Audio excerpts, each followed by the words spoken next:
ছিলেন, আপনার ছেলে আপনার হাতের লাঠি। কোথায় গেল আপনার হাতের লাঠি? ভাইজান, আমার মেয়েটা তো বিধবা হয়ে গেল। তোমার সাথে আমার জরুরি কিছু কথা আছে। আমি জানি তুমি আমার কথার কখনো অবাধ্য হবে না। বাবা হিসেবে আমি একটা দায়িত্ব পালন করতে চাই। ও খুব একা হয়ে গেছে রে। তুই আমাকে কথা দে, তুই ওকে বিয়ে করবি। কি বলছো এইসব? তোমার কি মাথা ঠিক আছে? তুমি চুপ কর, আমি ওর সাথে কথা বলছি।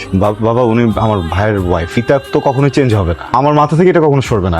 এটা ইম্পসিবল। সরি বাবা। আমি শুধু তোর কাছে জানতে চাচ্ছি রাজি আছিস কিনা। আমি বললাম তো, মানে তুমি বলো না, এটা ইম্পসিবল, কখনোই সম্ভব না। তাহলে শোন, তুই যদি রাজি না হোস, আমি জয়ীকে নিয়ে এই বাড়ি থেকে চলে যাব।